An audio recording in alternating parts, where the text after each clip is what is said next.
welcome back to my channel. In this clip, I want to have a chat about 3 VS Code plugins that I really enjoy. Ones that I think you guys will too. If you haven't heard of them, yeah, hopefully it's useful for you. But these are sort of 3 popular ones that I've seen around, and I've played with them a few times, and I'm like, man, these are awesome. So these plugins themselves are sort of based around the JavaScript ecosystem. They're really awesome for if you're doing a bit of work with Node, or if you're doing some stuff in the front end as well. But they are really cool. But I'm sure if you're interested, you can dig further and probably find a branch of these in a language that's more suited to what you're doing.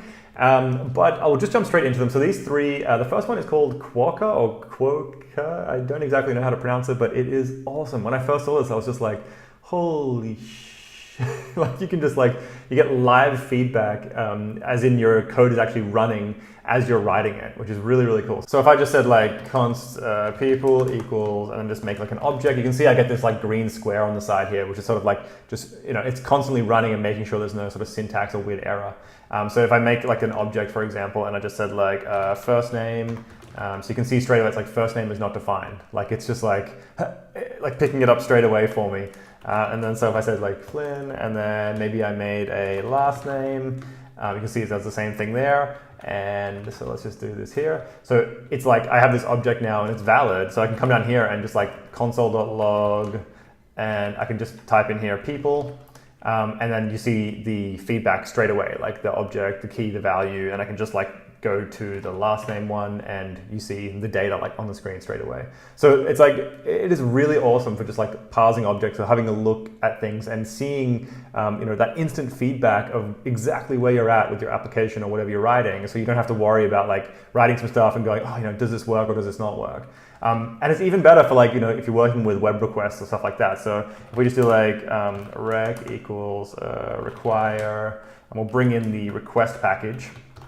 And then so down here maybe we can do a request or a rec dot get. We'll make a variable. We'll say data const data equals rec dot get, and I've got this REST this JSON endpoint here with just some fake data, so we can just do a get against that, and then we'll pass a callback function here, so we can see the result. So if I just console dot log and just console.log the data, look at that, you just see all of the data, it just gets spattered on the screen from that. So I can just access the body property on that straight away and see it's just lorem ipsum stuff in there. But you get the idea, right? You can see instantly what's happening at each point in your application, which is really, really cool, right? So that's the first one.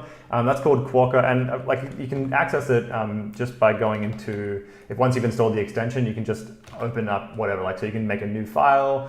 You can install the missing packages for a Quokka file. So I mean, it says for a Quokka file, but it's just a JS file. One of the things you would probably do a fair bit is you sort of you start on the current file. So you might have a JavaScript file you've been working on, and then you can do command KQ, and that will open Quokka on that current file. So you'll see straight away that feedback and all the awesomeness in that. So if you haven't seen that, check it out for sure. The next one is called Faker. So say that I'm in here and I need some fake data. So maybe let's just say we have a few properties here first name. What I'm going to do is, instead of using my first name, I can come in here and just open up the extensions, and I can just say Faker, and I can just say name, and then first name, last name, whatever I want. So maybe it's a first name, and I get a fake first name. So that's really cool. You can do this with all sorts of fake data. So if I just come in here, Faker, name, last name.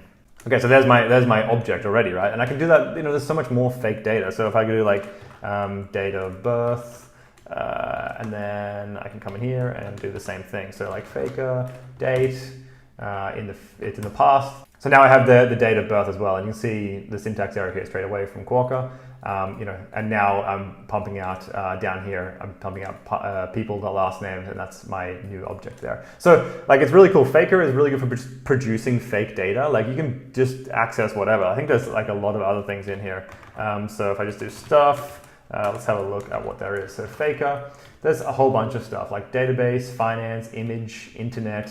What is internet? Okay, I'm gonna give a fake IPv6 address. So there's everything in here really. That's the cool thing. You're not limited to just fake first name, fake last name. There's a whole bunch of stuff in there that you can use to sort of mock objects, or it's really good in that testing space because you might want to mock certain things like an IPv6 address, something like that. So check out that if you haven't seen it as well. It's really, really handy. The last one is a super, super simple one and super quick to show. It's called Prettier, and basically, if you're writing JavaScript, you might not be writing it in the most, prettiest way, and that's, I guess, debatable on who's writing it. But there is a sort of way that makes it look really, really pretty, and that's bundled into this package called Prettier. Now, all you have to do is if you just open up your extensions and just type format document and hit enter, it just formats it all nicely and makes it look a lot prettier. So it really lives up to its name. It really formats the document so that you don't have any sort of weird commas out of line. So things you might think of, like, so if you have ESLint, right, for example, you probably have some linting rules on how you want things to go. So Prettier can help and couple really nicely with that and automatically format things based on your ESLint rules. So stuff like that. So it's really just about making your code look far better and keeping it in line with what you would expect as you're writing it. So that's a really, really nice thing to have in there as well. So those are pretty much the three. I think Quokka is really cool and probably the coolest one. If you're working with JavaScript and you haven't seen that before, check it out because I think you'll really like it and you get used to it and you're like, oh man, like how did I live without this before? Faker is really good for writing tests and having information that you might want to mock. And it's also good for just sort of doing example code where you might need fake names.